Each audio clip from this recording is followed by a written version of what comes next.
Hello, everybody, and welcome to another Fuel the Conversation, a podcast for fuel people by fuel people. I am Freddie Riddler, and joined with me, as always, Mr. Kyle Sheehan. Kyle, how are we doing on this warm, oddly Monday in December? Yeah, we already got snow in Minnesota, so we're off to a good season. Everyone else complains about the snow, and I look at that and I go, man, I really hope it stays cold. I hope everyone can get some pretty high use winter going, and when you guys are happy, we're happy as the back office provider too. I was talking to Eric a little bit. He's from Maryland. I'm hoping by the end of this podcast we can make a deal where we trade some maybe Maryland blue crab for some old country corn out of here in Minnesota. Maybe we can make a trade, right, Eric? Yeah, well, I don't know if it's going to be an even Steven trade, but we can try it for sure. Well, Eric, thank you for joining us. Why don't we just start off with some introductions? Why don't you tell the viewers your name, your title, and kind of what you do in the industry? Okay, well, my name's Eric Kuster. I'm the Senior Vice President of Safety, Education, and Compliance with the Propane Education and Research Council. So, basically what my job is at PERC is to oversee the regulatory environment, the safety and training piece of it. Our CTEP program, our new PERC education program. Really, our job is to take that really confusing code language and turn that into training materials that our professionals can digest, utilize, and make their jobs a little bit easier. Awesome. And that's a great thing to do in the industry because obviously safety is always number one concern when you're dealing with propane and getting that message out to everybody that we are here for help and you guys have all these great programs. Before we get to the programs, and I'll let kind of Kyle steer had that subject. I always like to hear how influential PERC is with the propane industry. I know we hear about Tucker Perkins, Bridget Kidd and I doing the leadership through Leadership Lens podcast for Women Propane. I hear PERC's name a lot when I go to a lot of these different meetings that we attend. How, like in your eyes, how influential is PERC when it comes to the propane industry? Well, I think PERC doesn't necessarily try and be influential in all the areas, at least from a safety and training standpoint. We're kind of more the repository. I mean, we do try and be influential from the standpoint of being innovative. How can we leverage technology to train better?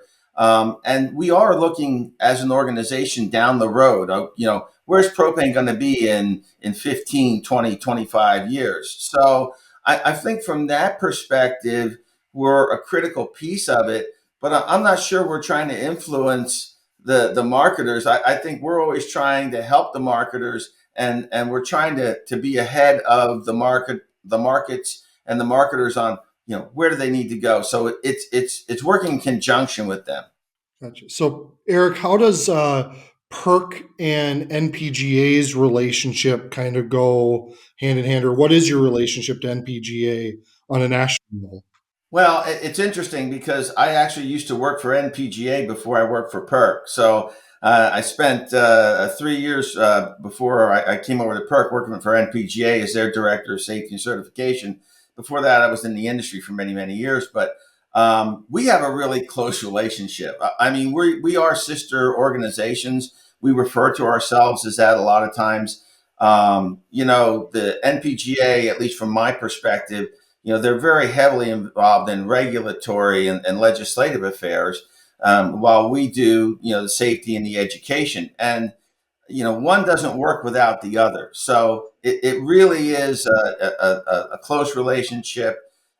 We talk to those folks, almost on a daily basis. And so, believe me, we go to the same meetings. We've all met. We know each other. It is a lovely small industry, and like you said, you came from one spot. You're in the industry for many years, moved into the regulatory and NPGA, and then moved on and found your niche with PERC. So, talking a little bit about, there's kind of been a change recently, right? We've moved from CTAP, or not necessarily moved, but we've introduced a new education resource called PEP. Can you explain a little bit on what was behind that move and why the move? Oh gosh, yeah. So CTEP started back in 1987, and was a very, very effective program back then, very innovative, in fact. And I think it was the early 2000s, and that was all under NPGA. So in the early 2000s, the training portion came over to PERC, and we started doing the educational portion, and certification program moved over to PERC in 2000. And what we really started looking at was the changing workforce. We've got new innovations that are happening out there with technology and equipment and whatnot. And also the educational atmosphere has changed. There's a lot of new ways to educate people. So when we started looking at the old CTEP program, the advisory committee at PERC, which is made up of all marketers, really felt like it was time to start sunsetting that CTEP program and move into that new educational material that's effective and in shorter bites. The old CTEP program, you go there and you go for a 3-day program or a 5-day program, and that's hard to digest for somebody that's used to being out and they're working and they're working with their hands. So we really were updating that material. The CTEP program told people how to do stuff. We're also giving them the why. Why is it important? Okay, so propane boils at minus 44 degrees Fahrenheit. Okay, great. What does that mean? Why is that important? So it's really teaching those things as well. The other thing that we really move towards is, how do we leverage technology? We have online training now. We've started into VR training, virtual reality training. So we're releasing a program on lighting pilots and filling cylinders through VR. We're looking at other innovative aspects, and that's hard to leverage if you don't have a platform, if you don't have a learning management system and all those things in place. So that was really what started to really precipitate that move from CTEP to PEP. That's cool. I love the innovative thinking like VR training, because one of the things we wanted to talk to you about was how do you connect with that younger generation when it comes to PERC? Yeah. And you kind of answered that. And, when you go to these meetings and these association shows or meetings, they always say, what can we do to bring in more younger generation to these marketers? And I love the way you're thinking about that. It's like, okay, this isn't the generic classroom setting, like you're going off to college or high school again, sitting down in a classroom with a pen and a paper, listening to an instructor, get their hands into it. Even though it's virtual reality and some people, the older generation sometimes get scared of all this new technology, but the younger generation, they can actually do it versus learning it. It gets an excitement back to your industry, into the industry as well. What other ways do you connect with the younger generation with PERC? Well, it's interesting because at PERC we have to train everyone, and when you look at our workplace right now, we've got like 4 generations of workers. We've got the old boomers, the guys like me, they're over 60, and we're a little technologically adverse, and then we have the younger generations all the way down the pike. And for us, it's how do we have materials in place for kind of our my generation, but how do to your point, how do we bring those younger people in? And the VR is one thing, the learning center is another. The other thing that we're doing a lot of at PERC, and it's not just safety and training, it's the entire organization, is we're trying to reach out to technical schools and training schools for like HVAC technicians, plumbers, because those people work on our systems as well. So how do we engage those people? How do we engage architects so that they understand the values of propane and how to incorporate that into a building or a new location that they're doing. So there's a really wide array of people we're trying to get to. But the younger generation, we're talking to them, where they live. The other thing that we do, and I know you might ask me about this later, but we talk about careers in the propane industry, and we have a website on propane.com specifically for careers, And we have little short videos of a day in the life of a transport driver, a day in the life of a CSR, a day in the life of a bobtail driver and a service technician, so that the younger people can see, hey, this is kind of a cool thing to do. I'm outside, or I'm working with people, or I'm interacting with people, help them get heat or hot water or cooking that they need. So it's really meeting them where they live. That's really cool. And, for anyone listening, I'd highly, highly encourage you go to the Learning Center on propane.com.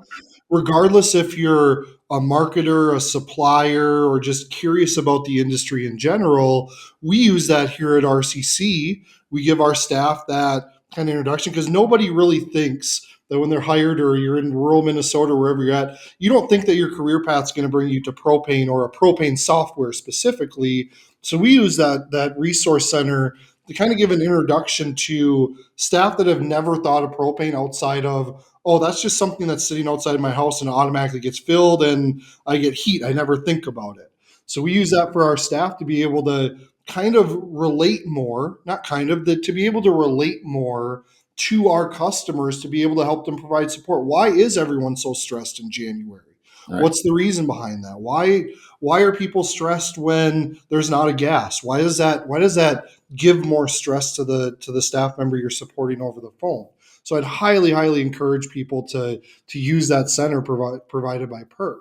What other areas and how else do you help companies out there to make sure their staff are properly trained? Because that's a big part of our industry is we do have a product that is hazardous, that is Mhm. explosive. We have to make sure we're doing it proper because one misstep from one company gives a black eye to the industry, not just to the company, right?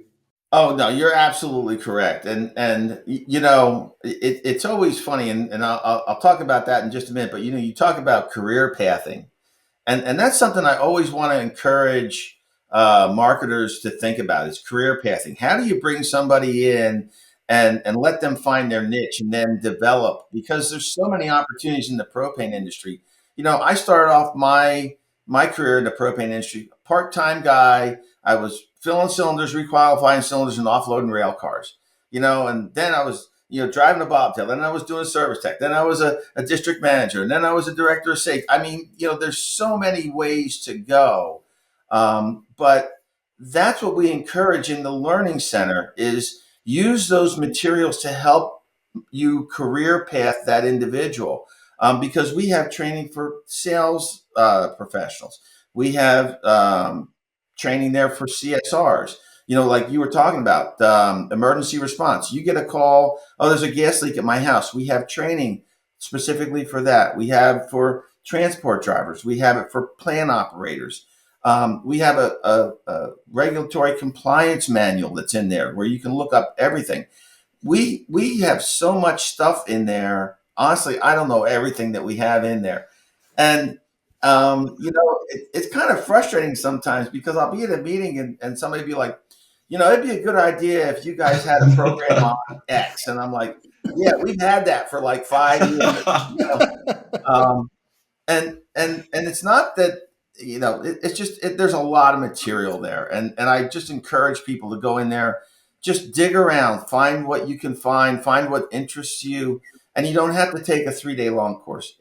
Most of our modules, our average module is about 20 minutes long. And, it's quick. It's a 20-minute deal. We also have a Learning Center app. So if you don't, have time, you go on the Learning Center app on your portable device. We've had people actually take training on their mobile device. And right now in the Learning Center, we have over 75,000 users. We've got over 4,700 companies in the Learning Center, and we've delivered over 150,000 hours of computer-based training for our learners. So, it's being used and it's popular, but boy, there's so much more we could hit. Yeah, we fight the same thing. We at our back office software, we have a members hub, and it's the same thing, Eric. We didn't know you could do that in your software. We didn't know your software functioned like that, and we're like, if you're listening, and all the RCC viewers, you don't know about our members hub, I'm gonna lose my mind right now. So please reach out to sales.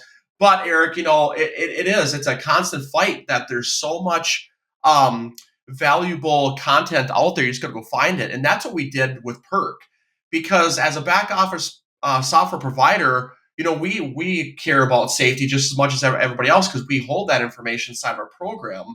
And when I found out about PERC and this new training material and all of it, just CSRs, the sales guys, everything, I reached out to PERC and said, "Hey, I want to take your content, stick it or your logo and your site, and put it on our website." And we got the logo, we put it on our website. We said, for more information about PERC, click here. We want you to go here.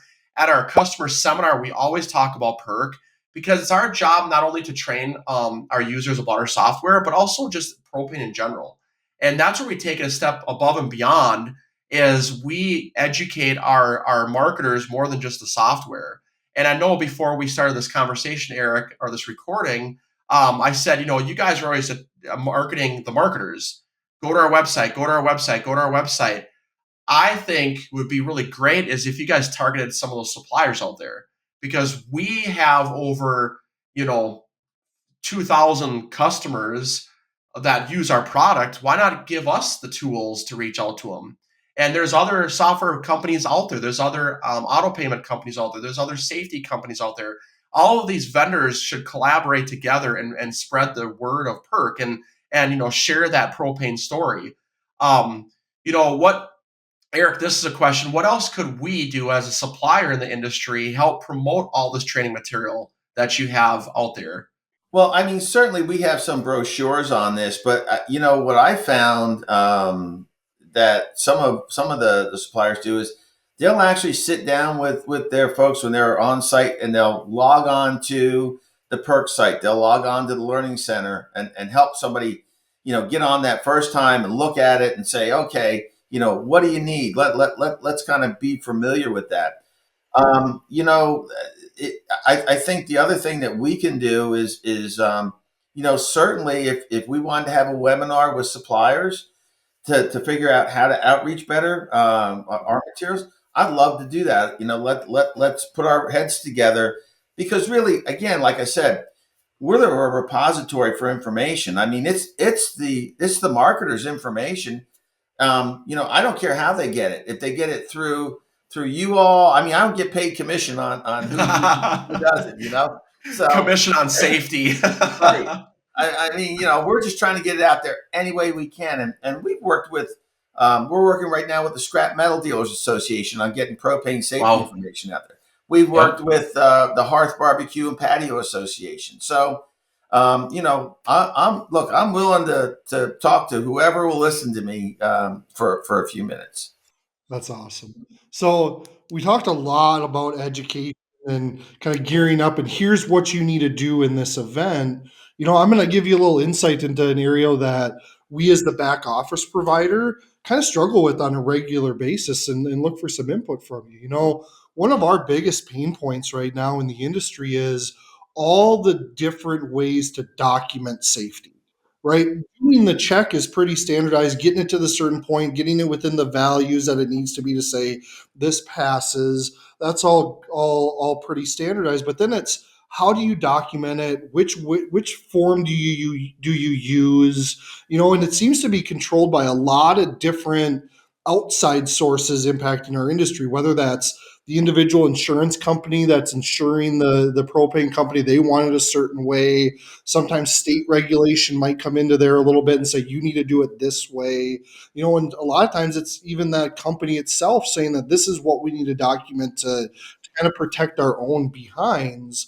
And, you have all these different inputs. And as a result, you wind up with so many different forms, so many different ways. And as a back office provider, customization and individual nuances amongst different things is sometimes a nightmare when it comes to development. So what are you guys doing to kind of say this is the standard? Or if you're starting up a propane company, you've been in the propane business for a century, do you have something that says this is the standard? This should be what you record and how you record it. Well, and it's a great conversation, and I agree with you. I mean, there's 100 ways to document things, and there are individual companies that do that. PERC doesn't like to set an industry standard on documentation. It's just like the gas check program. That's a voluntary program. We don't want to be out there, thou shalt do this way. And one of the reasons why, again, we went away from that CTEP program, which was a one size fits all program, to PEP, which is totally customizable. You can fit it to meet your needs. But what we do have is we have the Learning Center, and that's a learning management system. And I guess, maybe for the folks listening, if you don't know what a learning management system is, it's a repository for information. So we've got marketers that will upload their own training materials into our learning management system and put that, disseminate that to their employees. They can upload paper training records. In-person trainers can upload training sheets, sign-in sheets up to the Learning Center. So, while I don't think I can help you with a standardized format, what I can help the industry with is if you want some place where you can store all this stuff electronically in one place that you have access to 24/7, and it's very consistent, you can use the Learning Center for that. The other thing the Learning Center does is, anything that you take on the Learning Center that we do, it's all on a transcript. So it's just like a high school or college transcript that shows the course, when you took it, how you graded, how long you took it. So if you ever, get into a case where you need to, show that documentation to, whatever, an enforcement person, insurance company, or whatever, you can get that stuff automatically. You don't have to go digging through the fourth file drawer down on the left that's got that much dust on top of it. Yeah, that your grandpa put in there about 40 years ago and has the coffee stain on it. So I think you kind of answered the next one, but does PERC have any resources? Like if I am in a specific state and I want to know, how do others in my state do it? Or what form should I use? Or, what information should I record? Since every state can potentially be a little different, you kind of said it depends on if somebody uploaded to the resource center. If I don't know if my state has been uploaded to the resource center, who do I contact to send me down the right path? So here's what you can do. I mean, certainly if you go onto the Learning Center, we've got a help desk there. But again, we're going to go back to that partnership between PERC and the state associations. I would really recommend you contact your state association. We've been working with a lot of the different states, because there's states in New England, there's some in the Midwest. Iowa is one, Kansas is another one, where they've got state specific requirements. And what we've actually put together in conjunction with those state associations and regulatory authorities is a state approved training program, especially if they need to have licensure or some kind of a credentialing. So, we've got like the state of Maine's, bobtail course, or the state of, whatever it is. And we've worked with them. So my recommendation for marketers is, certainly reach out to your state association, get them involved, and they can help us work together to make sure that you have specifically what you need. Now, if you've got somebody, who isn't involved with the state association, they can certainly call us directly, and we're going to help them any way we can to get what they need. Awesome. Awesome. Thanks, Eric, for all that information. I'm going to switch gears for my last conversation piece here a little bit. So in 2024, you guys came out with the Propane Harnesses the Full Symphony of Energy commercial, which is awesome, by the way. It's crazy to actually see propane commercials on TV. It's wild. I'm like, hey guys, look, it's propane. I saw it during the NBA Finals. That was one of the coolest things. Watching Kyle texted basketball. me. He's like, "Did you see the propane commercial?" I was like, "Yeah, I did." Yeah, during the Olympics too, we were pretty heavily Olympics. in the Olympics. Yeah. So, Awesome. can we get a sneak peek of what you guys are working on for 2025? Are you going to do another commercial or something else you're doing? I'm going to tell you what you need to do. You need to call Erin Hatcher, who's our senior vice president of communications. She is a wizard at all this, and she's the one that runs that at PERC. And I think you should have a podcast with her talking specifically about those communication pieces, because I'm the safety guy, and I we all kind of have our own areas of expertise. Erin would be so much better to be able to go into, spend 15, 20 minutes with her, and she can tell you what we're doing, how it's effective, I mean, they're really thinking about how do you segment your communications to meet the right audience with the right messaging. And it's a science. It's way beyond what I do. So I'm going to defer that one. You're That's all the right. expert. Yeah, that's all right. That's all right. Sometimes your niche is one thing. Let somebody else that really is their niche, let them talk about it. But that's perfect, Eric. So for all of our viewers out there, or actually, do you have anything else to touch on, Kyle? Yeah, I had one more thing in terms of the safety aspect of it. So, it's a part of our industry, it's a part of what we do and what we work with, that there's bound to be mistakes that happen, right? There's bound to be something that goes on. And unfortunately, out in the industry in the news, those are the ones that get the views, right? You don't get the view for the company that provided propane to a rural Minnesota household and made their family safe and allowed them to cook their meal every night. You get the one that says propane tank X exploded and somebody got hurt.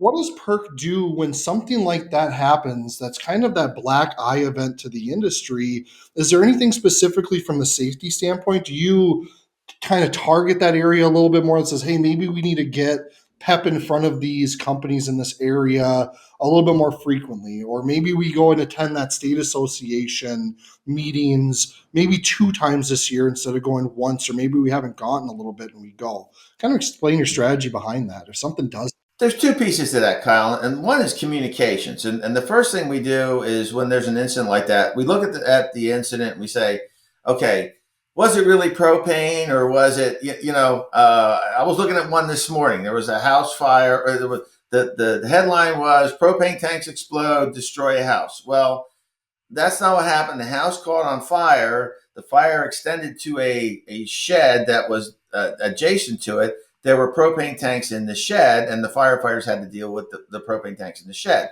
So the first thing is, let's get the story right. And look, sometimes propane is to blame, and there are incidents that happen, but let's make sure we get the facts right first. So we'll do that, and we've got systems in place where if there's an incorrect story out there, we'll contact those people and say, hey, look, you got your facts wrong.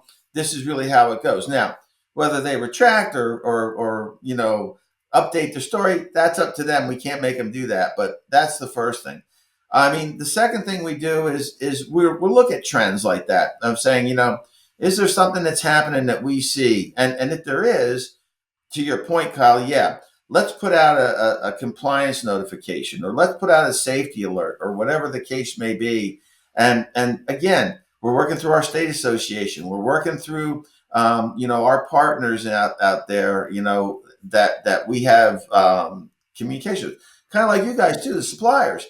We can talk to you and say, hey, we're seeing this. Here's kind of a piece that you can hand out to your marketers. Again, it's an awareness thing, because just because it didn't happen to you, it happened to somebody, and it could be you. And that's, you talk about safety. That's always one of the things I found about our industry. It's always the other guy that it happens to until it happens to you, Yep, So Yeah, and we're all in it together, right? we are. We're in this. yeah. We might compete a little bit here and there, but overall, it's a friendly competition. We understand the value of the resource we provide, and we want everyone to know that value. Well, we always say, look, safety is not proprietary. It is, and you said it before. It is the thing that we're completely open and honest about. You talk about the PEP program. There are companies that have their own LMS. We give them our programs to put on their LMS to run, because again, for me, it's kind of like spreading the gospel. I want to get it out to as many people as I can, as often as I can, as effectively as I can. And I think the last point I'd make on this is, when I came to PERC 5 years ago, I looked at our industry, and I see a lot of long time industry professionals that are out there, and they've got a ton of knowledge. And there's like that generation that's getting ready to retire out. And part of, why we wanted to move to PEP was to get all of that institutional knowledge and get it into programs so that we can pass it on to that next generation before all these guys go and have a happy retirement. So really, that's one of my challenges, my personal challenges, is to, how do I get these really smart people and get their information, get it down, and be able to communicate that so that we are all safer, so that we have a better industry. And, I'm confident we're going to be around for 50, 75, 100 years more, and we're going to be going strong. That's awesome. Great closing comment, Eric. I love it. And I will be reaching out to PERC to get some of these flyers because I didn't know you guys had these things. So you don't know unless you ask for it. So at our customer seminar, I definitely will be passing these out to promote PERC and all the tools they have on their website, propane.com. If anyone that's watching or listening right now, Eric, how can they get more information other than your website? Is there another form of a way to get this information? Just check with your state association and propane.com. Yeah, to propane.com, check with your state association. There's also, if you go to propane.com and go under our staff, everyone's phone numbers listed there, their emails are listed there, and really what they do, what they specialize in. So if you got a specific question, I would go there and find the person that kind of looks like they're going to fit the right question. Send them an email because we're here to help. I can't overstate that we're here to serve the industry in whatever capacity we need to. And if it's a phone call, if it's a text message, if it's however, reach out and we will be there to help you. Awesome. Here to help. Great conversation. Thank you so much, Eric. I'll be in contact to get some of those delicious blue crabs. There you go. Awesome. Thank you so much, Eric. Thanks, Conflict Podcast. Have a great rest of your day and happy holidays. Thank you for joining Kyle and Freddie's podcast, Fuel the Conversation. A podcast for fuel people by fuel people. We really hope you enjoyed today's topics and you found them interesting, and we hope that you pulled some value out of our conversation today. To hear more podcasts from Kyle, myself, and special guests, you can catch us on Spotify, Amazon Music, or the iTunes Store. To find out more information on RCC, you can visit our website, www.rccbi.com. You can also find us on Facebook under Rural Computer Consultants, also under LinkedIn under Rural Computer Consultants, or go ahead and give us a follow on Twitter at RCCInc79. If you'd like to contact us directly, email us at sales@rccbi.com. This is Kyle signing off. And this is Freddie. Until next time.